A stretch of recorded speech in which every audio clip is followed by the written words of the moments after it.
sígbó ó fi kìrú ṣolórí ó dẹ̀ tún máa jádàrí àwọn ẹranko tó kù bàtà kó sì bó ṣe tọ́ ẹ ò bá yé ṣe tó ṣẹ́ẹ̀tì rí bó ṣe kò lọ ẹ ò bá yé ṣe tó ṣẹ́ẹ̀tì rí bó ṣe kò lọ kò sẹ́ni tó lè rò pé ayé lẹ́yìn ọlọ́run ní ìkan ó dá yẹ sójú ọ̀run ó dá yẹ sójú ọ̀run ó wá bọ̀ kí n so lórí abìyẹ́ kò ní kó ọ̀tún jẹ nítorí kò kó máa pẹ́. Olódùmarè ìbà rẹ mo ṣe o. Ọba mi tó kìkì rẹ̀ tó kọjá oko kọjá lé. Òkìkí rẹ̀ ọ̀kálé kákó lórí ilẹ̀ ayé. Ọba mi tí òkìkí rẹ̀ ò gbáyé nìkan dúró òun náà tún lọ lókìkí ọ̀run.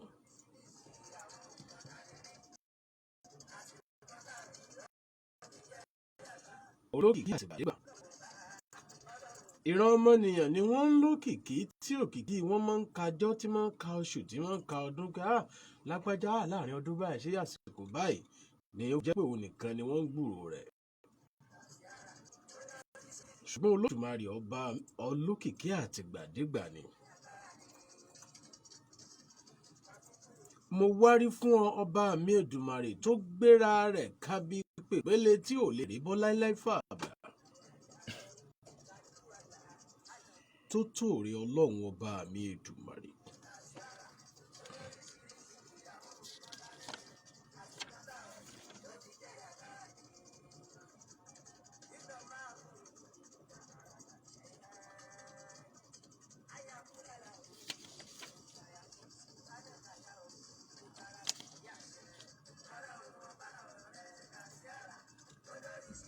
Ìyàwó nǹkan ta lè rí àti nǹkan tá ò rí omi jẹ́ ìyàkára ni. Àràré o àrà kéńgé. Èmi ọba Sálíù Kàmú Ọlásùpọ̀ Adétúnjì ajé ògúngún ní Sọ̀kẹ́nẹ́ Olúbàdàn àti ilẹ̀ Ìbàdàn. Mo fẹ́ kí àwọn èèyàn kí a máa gbọ́ ètò àrà tí Adéwọlé ṣe lórí rédíò yìí ní ẹlẹ́fà àdúrà. 32 FM 94.9. Àràré o àrà kéńgé. Èmi ọba Sálíù Kàmú Ọlásùpọ̀ Adétúnjì ajé ògúngún ní Sọ̀kẹ́nẹ́ Olúbàdàn àti ilẹ̀ Ìbàdàn. Mo fẹ́ kí àwọn èèyàn kí a máa gbọ́ ètò àrà tí Adéwọlé ṣe lórí rédíò yìí ní ẹlẹ́fà àdúrà. 32 FM 94.9. Abẹ́rẹ́ mi look for àpò ìfáyọ̀. Onílé ìjọ náà tiẹ̀. Onílé àwọn ọ̀tún ẹ̀dá kún o. Onílé àwọn òsì ẹ̀dá kún o. Ìmọ̀ bá sẹ́yìn ẹ̀fọ́ orí kìíní. Ẹ̀mọ́ mọ̀mọ́.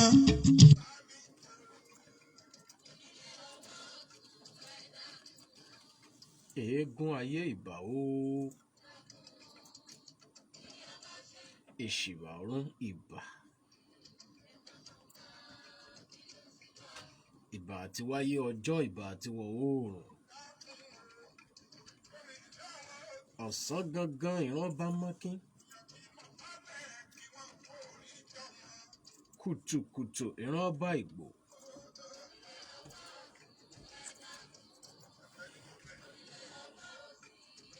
Òkùnkùndú òrìṣà ńlá aláṣọ funfun gbò.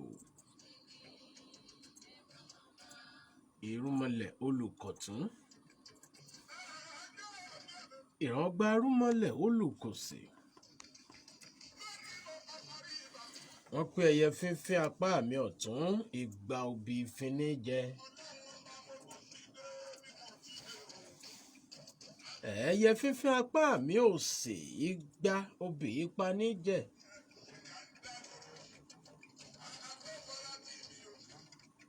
Èyí mọ̀fímọ̀fímọ̀ fẹ̀rẹ̀gẹ̀dẹ̀.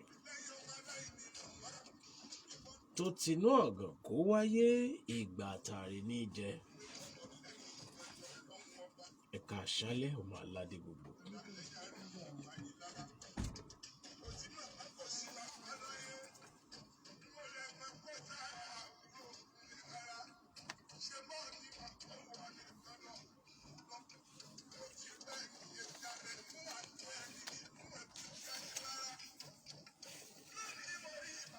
ẹ gbọ́ bí àwọn àgbàlagbà bí wọ́n ti pàṣámọ̀ ọ̀rọ̀ kan.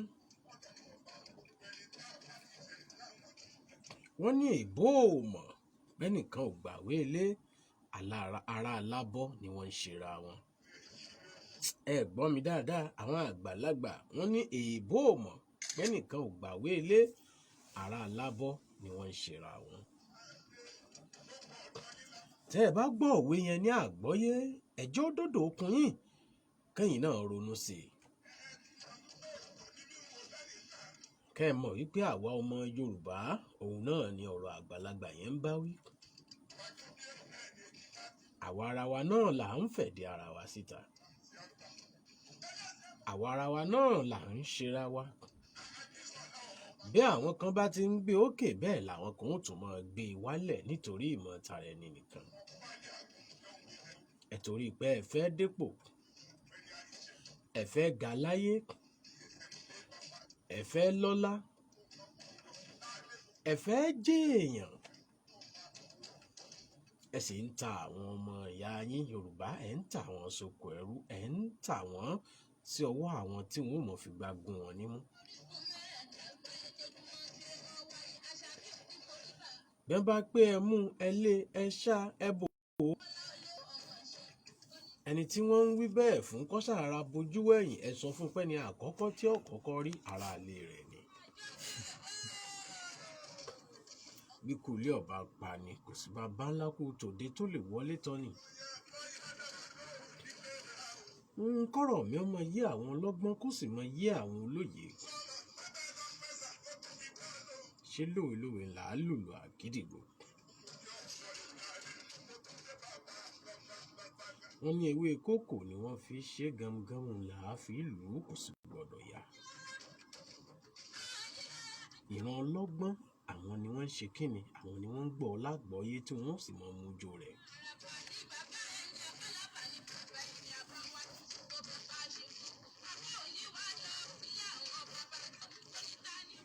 àṣọjù ọ̀rọ̀ ní díjà álẹ̀, mo débẹ̀ mo dánu dúró lórí gbogbo bí nǹkan ti ń rí láyìíká àti àyídà wa.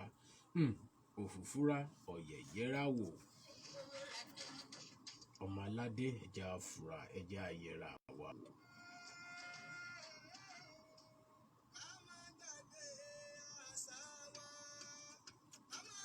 nínú pa àti gbàgbé àṣà àti ìṣe wa náà ló jẹ́ kí àwọn tí wọn ò tó bẹ́ẹ̀ nígbà tí àwọn bàbá wa tí wọ́n dúró dáadáa tí wọn ò tó bẹ́ẹ̀ láti dá wọn lọ́nà ló jẹ́ wọn mọ̀ wọlé wa mọ̀ ṣe wá bí òtítọ́ àti bó ti yẹ. gbogbo ẹ̀ tọ̀rọ̀ kàn ẹ̀yin aláṣẹ gbogbo, ọba tó jẹ tìlú rójú, èyí tó jẹ tìlú tún tòrò, ṣe bó ṣàyè yín.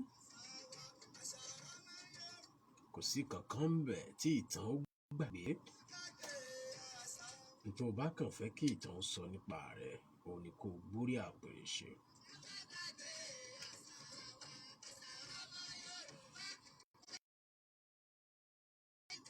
ṣó yẹ kí ìran Yorùbá kí wọ́n máa wòran kí wọ́n sì máa pa àwọn ènìyàn wọn. wọ́n ní ojú àgùntàn ni wọ́n ṣe fọmọ tí ẹ̀ jó oògùn tó sì yẹ ká lajú lẹ̀. gbogbo abiyamọ ayé ò ní fọmọ yín, wọn ò ní fi dá yín lágara o.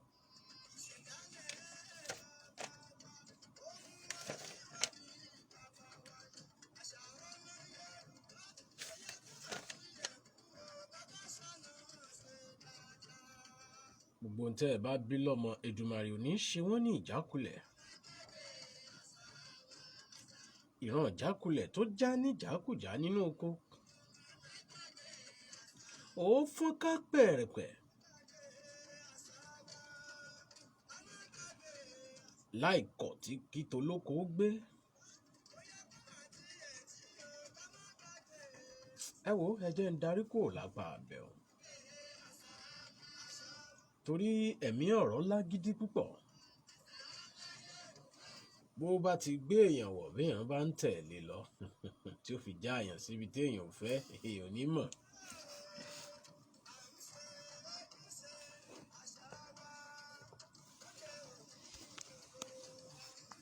ẹ já rojú ọjà tá a bá lọ tá a bá bọ̀.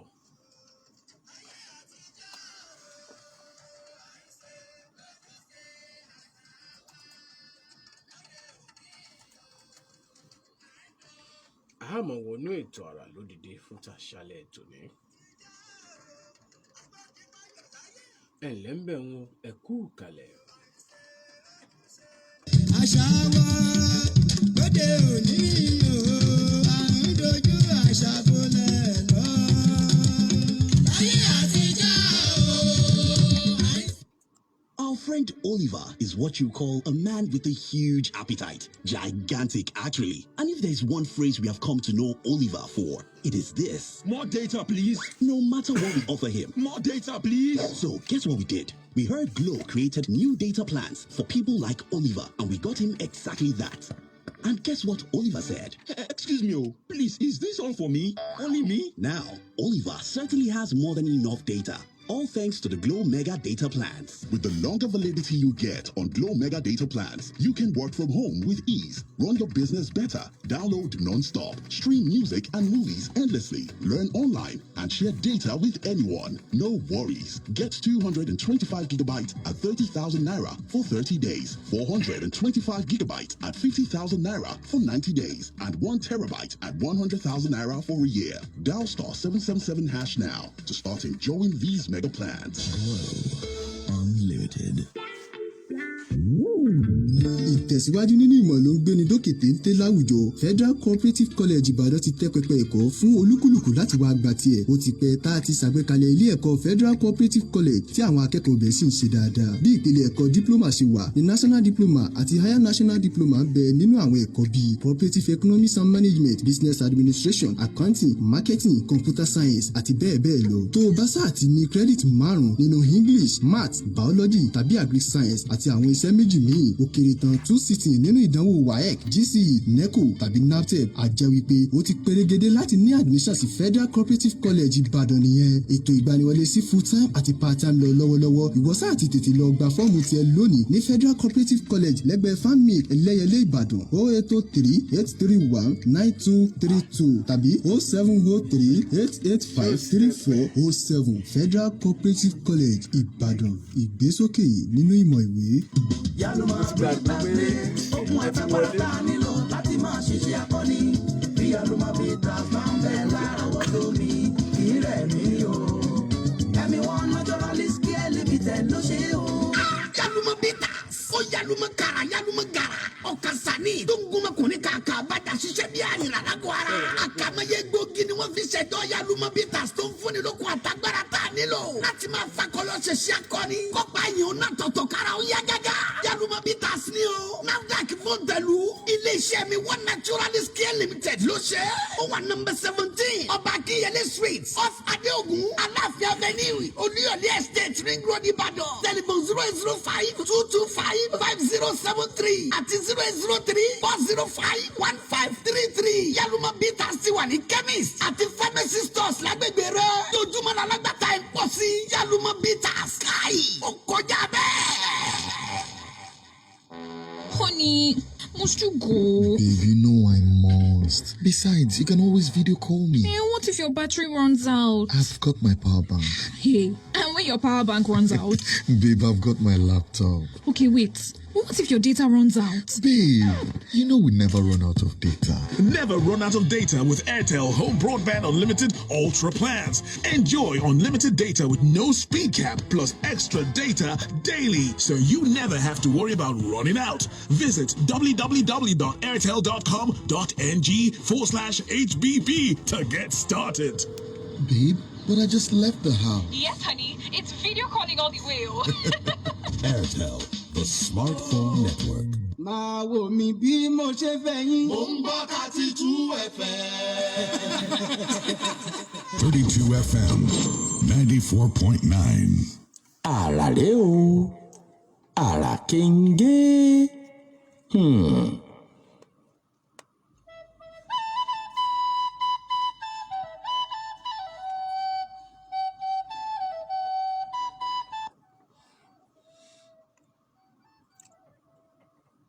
ẹ̀ka alẹ́ nílà oòrùn ẹni ó dúró mú kí yín o ẹ̀ka àṣálẹ́ níwọ̀ oòrùn ẹni ó bẹ̀rẹ̀ ẹ̀bà ni mo ṣe ẹ̀kọ́ àlẹ́lẹ́ láríwá ẹni ó fà pé ìtìdí mo mọ̀ ṣe yín pẹ̀lẹ́ o ní gúúsù láàrin gbogbo yíká orílẹ̀ àgbáyé mi gbogbo tẹ́ tí láǹfààní àti wò mí gbọ́ mi láṣálẹ̀ tòní. ìbà oyún inú tòun àṣẹ ìdí lọ́mọdé ilé lágbàlagbà olókùnrin olóbìnrin. ọláyínká ọmọ àkórèdé mr ayédùnyìn rèé àgbà nínú káṣọrin kìnìún iṣẹ́ ìwádìí lórí bí ìyanu bá àpèdè àṣà yín rèé o. ẹ ti mọ̀ pé ẹyẹ ò ní fò kọ́fà apá kan fò káàdé òbí ṣẹ̀san tó ń tìṣọ̀lá Gideon làwọn onímọ̀ ẹ̀rọ àti ọlọ́wọ́ bọ́tìnì táàjọ mítò talẹ̀ tòní wá. Fẹ́olúwa àyàndìran ṣẹ́gun alágbàlá ali ọmọ akéré sàbàdínà adékúnlé ìṣọ̀lá múrántí Muideen adédàmọ́lá gbogbo wọn pátá náà láti jọ mú ètò talẹ̀ tòní wá gẹ́gẹ́ bí ìṣe wa nígbà gbogbo. ẹ bá ń fìdí lótìtà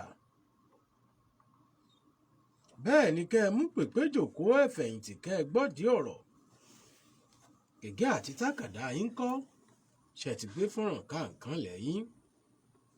ẹ bá ń ké sálára ìránṣẹ́ ṣàjèrò ẹ mọ́ jàrúkọ ìdílé ọwọ́ àràngún àga ìmọ̀ta èdè alágòdẹ tírọ̀ tiẹ̀ ní kéje ẹ̀jẹ̀ wọn mọ̀ wípé ètò àrà tún ti gba atẹ́gùn ti gbìnàyà láṣálẹ̀ tòní. àsọtì ọ̀rọ̀ níjọ́mọ̀ nígbẹ́ náà bẹ́ẹ̀ ibi àbábágungi là á bá sọ̀kalẹ̀. ṣé ẹ gbàgbé bàbá afọ́jú mọ́ tẹ̀pá bàbá tí ò ríran lábàá Lóńgẹ Adéwọlé Adáramọ́lá ọmọlé Dáramọ́lá létí orí òkìtì lọ́ranyàn tó fòkó wọn ní Lóńgẹ tó fi ṣe bùdó ibùgbé. àti sọ tó pọ̀ nípa bàbá yìí ṣùgbọ́n àwọn ibi tó kù sí náà la fẹ́ mú wá lálẹ́ tòní tá a sì lérò pé a lè fẹnu ọ̀rọ̀ jóná nípa Adéwọlé Adáramọ́lá tí gbogbo ayé mọ̀ sí Adéwọlé Alápẹ̀rẹ̀. à ń bọ̀rọ̀ ọ̀bọ̀ débi wípé apẹ̀rẹ̀ yìí a ti sọ̀rọ̀ nípa rẹ̀ ní ìjẹjọ́. bẹ́ẹ̀ ni gbogbo àtàbá láǹfààní láti wà ní ojúpò ti Facebook ọláyínká ọmọ akódé mr ayédùn tàbí àràkéńgé àbí 32FM 949 ìbàdàn láwọn ojúpò wa yálà Instagram ni Facebook ni àbí Twitter handle wa.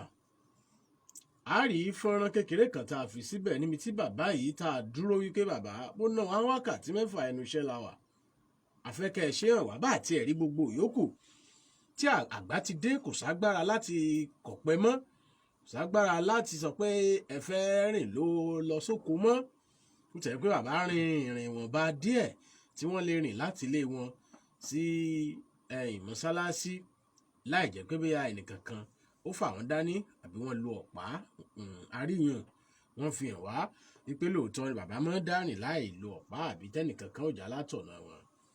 àríyàn fìdí ẹ̀ múlẹ̀ ṣùgbọ́n tá apẹ̀rẹ̀ ihun làwa dúró pé dandan àfi kí bàbá òun apẹ̀rẹ̀ lójú wa. àwa tá a bá darapọ̀ mọ́ ojúpò ti àràkéńgé àtàwọn ojúpò tá a ti dákọ̀ á rí i pé a fi fọ́nrán yẹn síbẹ̀ níbi tí bàbá ti ń hun apẹ̀rẹ̀ hàn wá tó ń tibi wọn ò ṣe rí iná náà. 32FM 949 ìbàdàn ojúpò YouTube yẹn wà ní ṣíṣí ara TV. ẹ ṣeun ìtẹ̀síwájú ó máa dé bẹ́yìn náà nígbà gbogbo. kí wá ní àwọn nǹkan tó kù tá a fẹ́ gbéyẹ̀wò tá a fẹ́ sọ nípa Adéwọlé Adáramọ́lá. a ti sọ̀rọ̀ débi wípé ká lè mọ̀ pé bàbá ń hun apẹ̀rẹ̀ bàbá tún ṣàlàyé bá a ti hun apẹ̀rẹ̀ lẹ́yìn tí wọ́n ṣe àfihàn rẹ̀ fún tán. nínú àwọn tó kù tá a fẹ́ sọ náà ni lásìkò òjò tí àwọn odò bá kún lójú ọ̀nà Adéwọlé láìrínà náà yóò dá odò kọjá o yóò gbanú odò kọjá. kódà àwọn ẹ̀ta bá sọ̀rọ̀ fìdí ẹ̀ múlẹ̀ pé bàbá àtúmọ̀ múyàn gbanú odò kọjá tòun tẹrù lórí tẹni wọn wọ ẹrù tá bàbá náà ó sì ru ẹrù. Wọ́n ní tó báyìí mú Adéwọlé padà lọ́nà tẹ wá pé bàbá ẹ̀ roko mọ́ ni tó ní odò kún ni èèyàn tó rìnà tó sàngun tí ó gbanú odò ọ̀hún kọjá yóò múra o kọ́mọ̀ bá di láéláé kọ́mọ̀ bá di ti àlọ́ lámilámi. Ẹ̀já gbóhun tí bàbá sọ ńgbà mo bí wọ́n pé bàbá wọ́n parọ́ mọ́ yín ni ààbò òótọ́ ni pé pẹ̀lú bẹ́ẹ̀ tí rìnà ẹ̀ tún mọ́ lanu odò kọjá. Bàbá fèsì. Ẹ̀já gbóhun tí bàbá sọ nípa ìgbìyànjú wọn lórí pé à ń gbanú odò kọjá. Ẹlẹ́mbẹ̀hún ẹ̀kú kalẹ̀.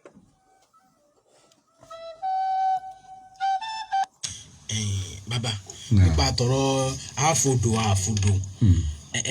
ṣé mọ̀ pé pẹ̀lú pòtẹ́ wàrà tọ́lọ́run fi yín dá fodò èèyàn ló yọ ọmọ mú yín fodò wọ́n wá lẹ̀ tún máa mú yàn fodò sóòótọ́ ni. dáadáa wọn ò purọ́. ẹ mú yàn sọdá odò. rọ́bà torí àbá tiẹ̀ tí lójú ọ̀hún yọ padà ní bí ọ̀bà yíyàn mú gòkè torí tó lọ rẹ̀rẹ̀rẹ̀ tó sì kún bẹ́ẹ̀ òun sì kọjá pẹ̀lú ògbó ọlọ́. ṣé ẹ lè dákọ̀ kan náà àwọn odò yìí àìbá àmọ́ ẹni tí bá ń gbọ́ wa lè mọ odò yìí tó fi lè ṣẹ̀rí sí pé odò yìí a máa kún lóòótọ́ o tí a bá yìí sì gbàbẹ̀ lóòótọ́. odò funfun ni. odò funfun ni wọ́n ń pè é ṣé àgbègbè yìí náà ló wà. à ń pè kan ní odò wúlẹ́mù. wúlẹ́mù. odò funfun. ṣé àti odò funfun àti wúlẹ́mù ṣé méjèèjì ni máa kún. lọ́rọ̀ kan odò wúlẹ́mù àti fún odò funfun máa kún ẹ̀sìn máa dá a kọjá. ẹ máa kún àwọn odò. wọ́n ní gbogbo odò tó wà ní àyíká ilẹ̀ mọ̀. mọ́ àwẹ̀rẹ̀lé. àwẹ̀rẹ̀lé. odò alápàtà. alápàtà. gbogbo ẹ mọ́. gbogbo ẹlẹ́sìn máa gbanú ẹ̀ kọjá. òsì tí ì ní gbanú ẹ̀ kọjá. àrà rẹ o àrà kéńgé.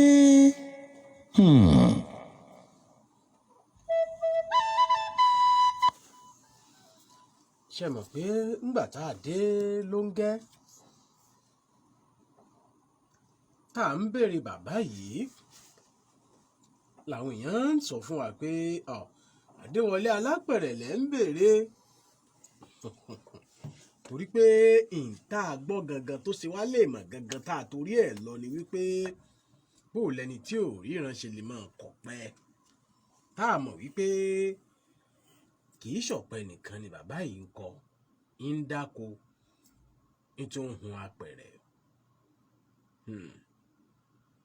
bàbá ṣe ń kọ̀pẹ́ lóòótọ́ àbírọ̀ wọn fi lè pamọ́ yín bó lẹ ti ń ṣe tẹ́ ẹ fi ń kọ̀pẹ́ tá ń kọ yín bí ẹ ti ń kọ̀pẹ́ bó lẹ ti ń rìnà rí ìgbà tẹ́ ẹ fi ń so mára ọ̀pẹ tẹ́ ẹ fi ń gùn ọ̀pẹ.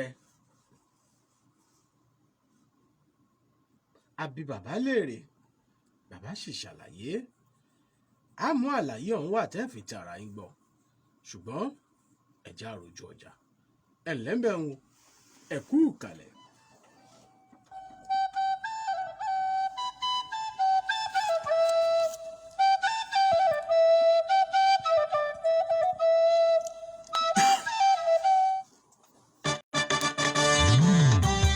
For area, then they call me Baba 22. If you look my JC, number 22. My keke plate number, encore 22. My house number, of course. I decack for number 22. But you sabi wetin really make them they call me Baba 22?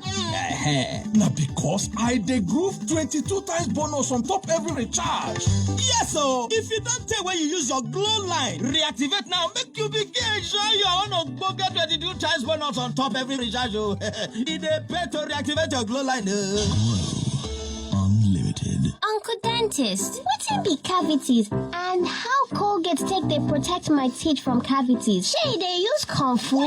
No, dear. Now, hole for teeth they cause most tooth pain will be cavity. But if you use Colgate Maximum Cavity Protection, take brush every day. The confirmed formula could help keep natural calcium inside our teeth. We could protect them from tooth decay. Time don't reach to upgrade to the world's most chosen toothpaste, Colgate. Because Colgate locks calcium in. Keeps cavities out! Now, the Nigerian Dental Association, they recommend Colgate.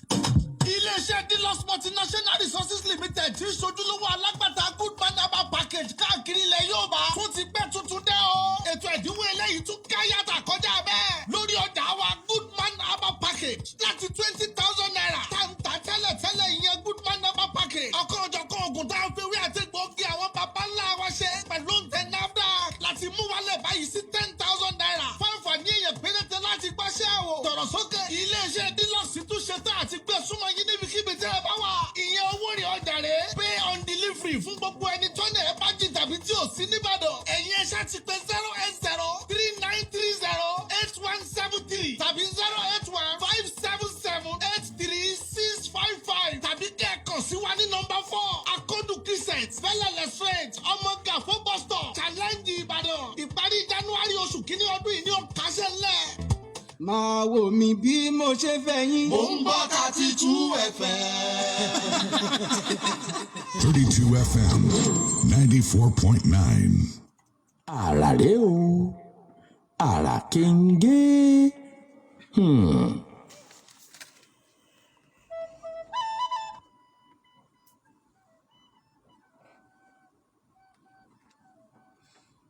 32 FM 949 Ìbàdàn. Bójúpò YouTube yẹn wà ń ṣíṣí. Ọba Gold Ibrahim bóò ni ṣé wọ́n ti ń easy lockdown díẹ̀díẹ̀ ẹ pẹ̀lẹ́ ẹ̀yin ará UK. Báńkì ẹ̀gbọ́n rẹ̀ ọba tẹ̀sí ọlọ́jọ́ bí òní àwọn SA Connect nu. Kenny B Shows Adékọ́lá Zion Best ọ̀gá wa dáadáa àkúrò Oríyọmí sáàfíà ni o Ògúntádé Àyìndé Elisha Fàṣàṣe Adékúnlé Sẹ̀míù Fàṣàṣì. Àwọn èèyàn tí wọ́n láǹfààní àti darapọ̀ mọ́ wa lásìkò yìí nìyẹn. Ẹ jẹ́ á tẹ̀ iwájú. Ohun tí mo ní bàbá fẹ́ ṣe lálàyé fún wa láti fìdí ẹ̀ múlẹ̀ fúnra wọn nípa wípé ìròyìn tá a gbọ́ tá a fi torí ẹ̀ tọ̀ wọ́n lọ náà ni wípé wọn ò rína wọ́n sì ń kọ̀pẹ́. Ẹ wo gbogbo tá a ti ń ṣàlàyé bọ̀ látẹ̀yìn nínú tá a tún fẹ́ ká dìmú bẹ̀ náà ni wípé gbogbo ipòkipò tí ò bá ò ká bára wa ká gbìyànjú láti yí láti mú un tí n tó dáa jáde láti inú ipò náà ẹ jẹ́ n sọ bá wọn ká mọ́ torí Elédùmarè bá ti ṣe wá ká fi wá mọ́ kó ìnira bá àwùjọ ipòkipò tí ò bá rí ká wà ká gbìyànjú ká rí wípé à ń wúlò fún àwùjọ. Ẹ jẹ́ á gbọ́ ohun tí bàbá ṣàlàyé nípa ti ọ̀rọ̀ wípé ó kọ̀pẹ́ kọ̀pẹ́. Adéwọlé Dáramọ́lá tó gba ìmọ̀ sí Adéwọlé ALÁPẸ RẸ. Ẹ ti bá a fìdí ẹ̀ múlẹ̀ pé parọ́ mọ́ yín o òótọ́ ni ẹ̀ mọ́ dáko ẹ sì ti tún jẹ́ kó yé wa wípé lílo agbára yín dídá oko yìí gan ló padà jẹ́ kí ẹni tó fẹ́ ṣalátọ̀nà bẹ́ẹ̀ ti fẹ́ obìnrin kó wá dúró lẹ́yìn gbágbágbá pé ẹni tó lágbára ti ń ṣiṣẹ́ oko báyìí irọ́ ó tó láti gbéyàwó. Bàbá wọn tún parọ́ mi ìmọ̀ yín wọ́n ní ẹ̀ máa dá ẹ̀ máa gọ̀pẹ́ ẹ̀ máa dá ọ̀pẹ́ ẹ̀ máa kọ̀pẹ́ ẹ̀ máa dẹ́mu. Bẹ́ẹ̀ ní tòótọ́ ni wọn ò purọ́ bí ò bá ṣe àgbà tó dé ẹ̀ bá ṣe gbogbo nǹkan wọ̀nyí lójú yín tí ọ̀bà jẹ́dà lójú pẹ́yìn náà àmọ́ rí tí wọ́n bí ọdún mélòó lẹ́yìn ní tó ṣẹlẹ̀ ní lọ́gbọ̀n ní tó ń dùn mí lápá kan. Àgbà ti dé ni kò pé ni bá ṣe gbogbo nǹkan wọ̀nyí tí ọ̀bà dá yín lójú pé wọ́n ti ròyìn ẹ̀ bẹ́ẹ̀ làwọn bá o. Bàbá wa Adéwọlé ẹ mẹ́jọ àwọn èèyàn gbọ́ ẹ sọ fẹ́mi nìkan ọgbọ́n wo lẹ̀ máa dá sí láì pẹ̀lú bí Ọlọ́run ṣe gbà rí náà yín tẹ́ ń gọ̀pẹ́ dọ́pẹ́. Ọ̀gá gbọ́n kankan sí Ọlọ́run ni. Ṣé ẹ ti máa ń ṣe tẹ́lẹ̀ kó tó di pé ìrìnà lọ? ẹ ti máa ń ṣe tẹ́lẹ̀ kó tó di pé ìrìnà lọ. pé mo ti máa ṣe tẹ́lẹ̀ kó tó di pé ìrìnà dé pé àìrìnà dé. èso tẹ́lẹ̀ ẹnu ìgbà mo yí tí ìrìnà ẹnu ìgbà tí ìrìnà ni mò ń ṣe oko. Mò ń lo oko tẹ́lẹ̀ mò ń ṣe tó mo kéré díẹ̀. yìí bẹ́ẹ̀ máa kọ̀pẹ́ tẹ́lẹ̀ ńgbà tẹ́ ẹnu ìdáhùn òrí náà ni mo kọ̀pẹ́ mo máa gùn ni mo máa kọ. ta ló wá kọ́ yín irú ìka èèyàn wo ló sábà pẹ́ rí náà kó tó mọ kọ́ yín bẹ́ẹ̀ tí mo gọ̀pẹ́ abẹ́rẹ́ rí pé kà ní bàbá. fúnra mi mo lọ́gbà. fúnra yín. kò ṣe kà fúnra mi mo lọ́gbà mo máa gbà lọ. ìgbà tẹ́ fi gọ̀pẹ́. eré ìgọ̀pẹ́ ìgbàlá lọ fúnra yín lọ bẹ́ẹ̀ lóko. ìgbàlá ló ń gbà náà mo ò ṣe ni. ẹ wá gọ̀pẹ́ fúnra yín. dùn egbò ń kọ́ fàbá lórí ọ̀pẹ gbàdúrà ìkàlẹ̀ Olódùmarè gbọ́. bó lẹ́sẹ̀ mọ̀ pé jò wà ń bẹ̀. Nígbà mo bá ń fọ́ wá pàrọ̀ òkì tí mò ń fọ́ wá nǹkan pọ́n kí ẹ̀yìn wọ́n fọ́ kàn mẹ́wàá fà kílẹ̀. Àrà rèé o àrà kéńgé.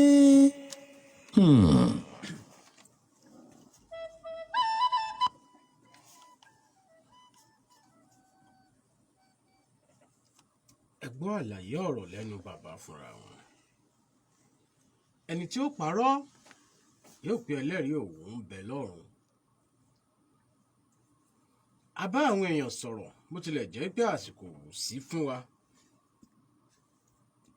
láti fi ohun ọ̀pọ̀lọpọ̀ àwọn èèyàn síta ṣùgbọ́n a mú obìnrin kan tí ó jẹ́ pé inú àwọn tí wọ́n jọ ń gbé ní Lóńgẹ ni a sì mú ọmọ bàbá gangan fún ara wọn alàgbà Adé wọ́n kún wa lọ́wọ́ púpọ̀ fọ́nrán tá a fi síta tí bàbá ń hun apẹ̀rẹ̀ yẹn àwọn ni wọ́n jẹ́ ká láǹfààní àti rí fọ́nrán yẹn torí pé àwọn ni wọ́n lọ bá wa bẹ́ ọ̀wá wá lóko tí wọ́n bá wa fà tí wọ́n bá wa là ìyẹn gan gbà wá tó bí wákàtí méjì táwa náà fi dúró tì wọ́n agbóhùn tiwọn náà táwọn náà sọ nípa bàbá wọn ẹ já lọ sọ́dọ̀ yìí elégbò Lóńgẹ ká gbọ́ ohun tí wọ́n sọ ká gbọ́ ohun tí wọ́n sọ nípa bàbá Adéwọlé Alápẹ̀rẹ̀ ní ìfìdímúlẹ̀ àti ẹ̀rí jẹ́mìísó ntáwa náà tá a ti ṣàlàyé àti tí bàbá gan fẹ́ lu ara wọn sọ nípa ara wọn láti bí ọ̀sẹ̀ mẹ́ta kọ́ ńlẹ̀ yìí tá a ti ń bá kinní ọ̀hún bọ̀ ẹ̀lẹ́mbẹ̀rún ẹ̀kú kalẹ̀.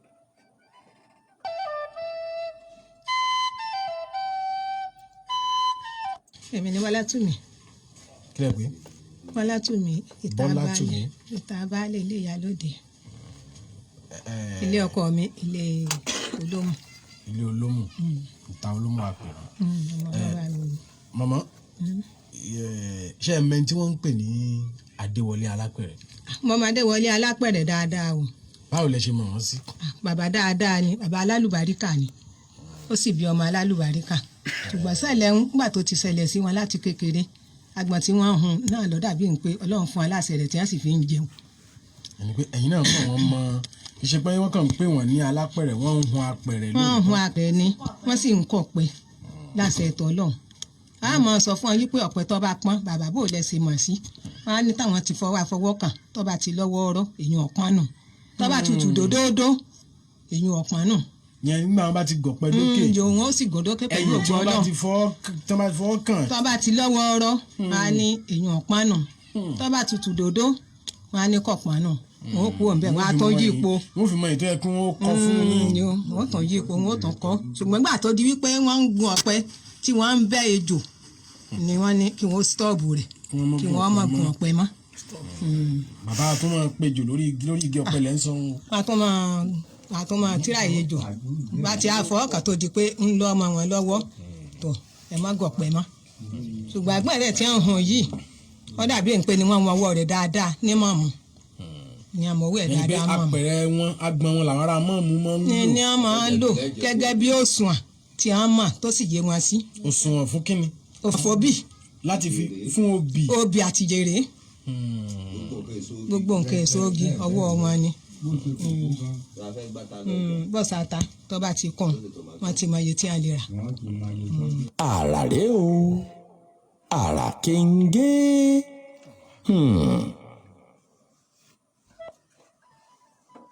Gẹ́gẹ́ bí mo ti wí, ohun ilẹ̀ adé ọmọ Adéwọlé Adáramọ́lá náà lẹ̀ ń gbọ́ tí wọ́n ń kín ìyẹn ilégbò lẹ́yìn lẹ́ẹ̀kan yẹn nígbà tí wọ́n ń ṣàlàyé ọ̀rọ̀. Salam Bọ́lájí Hajji Akànbíyá Badmus ya Salam Lámínébọ̀ àwọn náà darapọ̀ mọ́ wa. Ẹ já ṣe báyìí kí a lọ mú ohun ilẹ̀ adé ọmọ Adéwọlé náà wá ká fẹnu gbogbo ẹ̀ jóná sí apá àbí kan kágbọ́n tóun náà sọ nípa bàbá rẹ̀ òun náà ṣe rí bàbá rẹ̀ sí gẹ́gẹ́ bí èèmọ̀ àti àràmọ̀ǹdà èèyàn.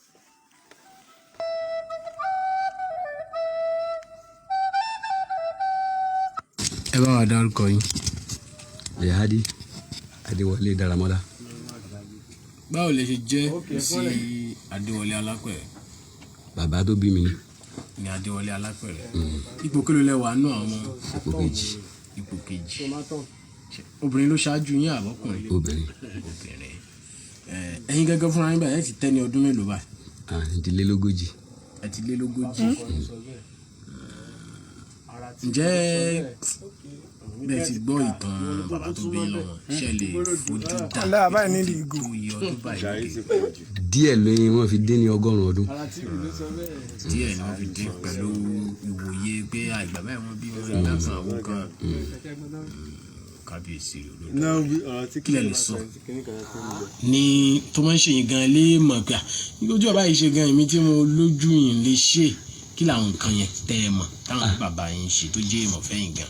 tó jẹ́ ìmọ̀ fún mi nígbà tí mi dàgbà tán tí mo lajú tí mo bá wọn mo rí i pé fúnra wọn ni wọn kọ ibè fúnra wọn ni wọn kọ ibè fúnra wọn ni nínú oko fúnra wọn ni wọn gbìn fúnra wọn ni wọn gun ọ̀pẹ fúnra wọn ètí ó bá pọ́n wọn ó fọwọ́ yẹ̀wò ètí ó bá ti pọ́n wọn ó tó sọ̀kalẹ̀ wọn dépò rí pé wọ́n ń kọ odidi ilé ẹyẹ kan tí ń ṣe 40 jù bẹ́ẹ̀ lọ.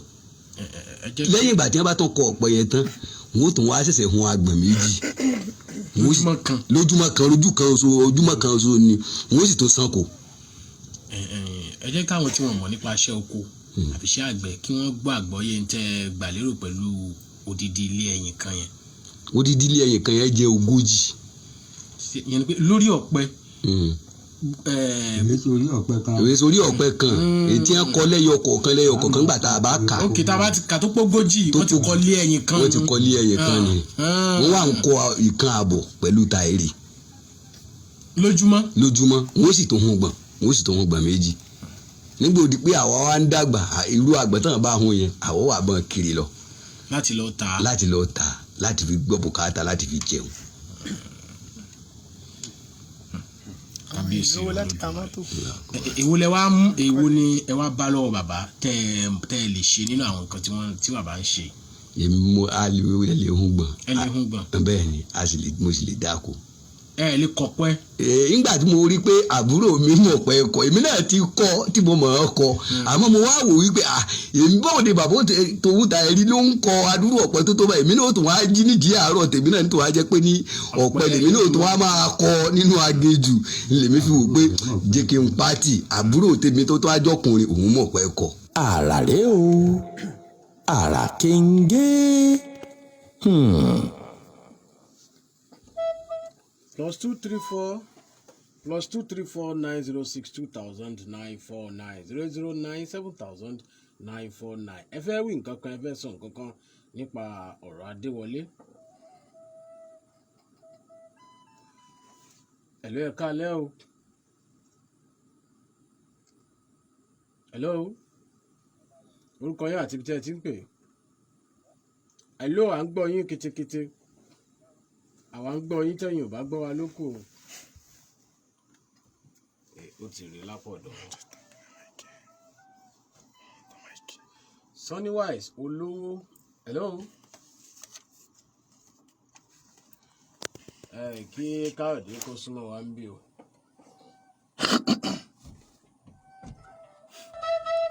ń ṣe bá àgbàrá sorry.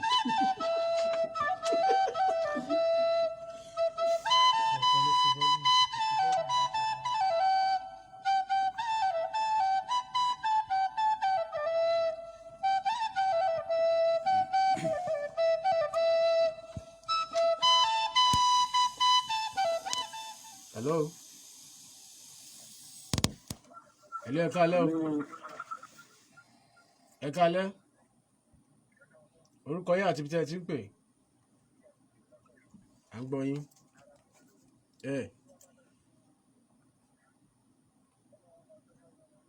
Àmín, àmín, àmín. Àmín, àmín.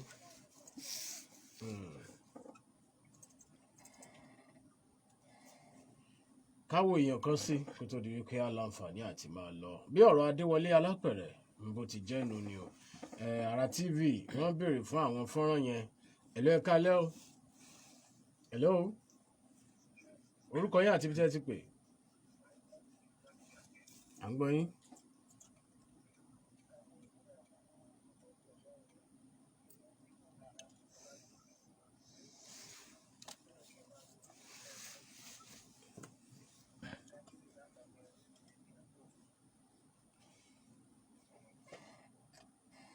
Ẹ ṣeun. Gẹ́gẹ́ bí mo ti ń bọ̀rọ̀ bọ̀ Àrà TV àwọn fọ́nrán yẹn àwọn ojúpò tó ó wà láti sọ fún yín yẹn lè rí ní ojúpò ti Àrà Kéńgé eléyìí tí a ṣí fún ẹ̀yin lólùfẹ́ wa láti mọ̀ bí ní àjọṣe ìwádìí bá ṣe lọ tàbí Ọláyínká ọmọ Akóredé Mr. Ayédùn ojúpò Facebook yẹn ó wà ní Instagram Mr. Ayédùn 32FM àwọn ibi tí ẹ ti lè bá tó fi mórí 32FM 949 Ìbàdàn Facebook àti bẹ́ẹ̀ bẹ́ẹ̀ lọ Instagram Twitter bá lápá ti ibẹ̀ yẹn láwọn ibi tó ṣì wà báyìí nù ẹ má bínú Adékúnlé bá a dúpẹ́ lọ́wọ́ àwọn èèyàn wa tí wọ́n fara balẹ̀ gbọ́ wa darapọ̀ mọ́ alálẹ̀ tòní ká lè máa lọ ilé. tó ọpẹ́ pàtàkì lọ́wọ́ gbogbo ẹ̀yin lólùfẹ́ ìkànnì adẹ́rìn-pòṣónú 32FM 94.9 ajákẹ́rin Cocoa House Dùgbẹ̀ nílẹ̀ Ìbàdàn fún darapọ̀ mọ́ wa lórí ètò àrà fún talẹ̀ tòní. Mo wá ń ṣe ládùúrà wípé àwa láwọn wá ẹ̀yin náà láwọn bá pẹ̀lú àṣẹ Olódùmarè. Adékúnlé Ìṣọ̀lá ojú odò lórúkọ tèmi. Adúpẹ́ yín gbọ́ tẹ̀ ń gbọ́ wa. Mo kí ọ̀rẹ́ mi ìgbà èwe ọba Teslim ẹ̀gbọ́n ọba go Ibrahim yẹn Atom ní UK tẹ̀sí ọba àwọn South Africa Connect nìyẹn. Happy birthday brother, wish you long life and prosperity. Ìgbà ọdún ọjọ́ kan ní gbé sájò láṣẹ Ìdùmarè. Lórúkọ Káyọ̀dé Òbíṣẹ̀san Ìṣọ̀lá Gídé ọmọ Ológbòmọ̀ṣọ́ Ògbómojúgbọ́n máa fògbójà bí èṣù. Ìfẹ́ olúwa Àyàndìran Ṣẹ́gun Alágbàlá Alẹ́ Akéré Ṣàbàdín Adékúnlé Ìṣọ̀lá Mọ́rántìmọ́ Ìdínà Adédàmọ́lá. Lórúkọ gbọ́n pátá náà ni mò ń kí wa wípé ìpàdé wa bí àdọ̀bí oyin láàárọ̀ ọ̀la lónìí bàbá fẹ́ ń dọ̀. Wọ́n mọ̀ relé ọba Yàmí Àṣàkẹ́ Ọláyínká ọmọ Akóredé Mr. Ayédùn yẹn àgbà nínú káṣọ̀rìn kí ni iṣẹ́ ìwádìí lórí ibi ìyanu. Ó dàárọ̀ òun àìlásùn.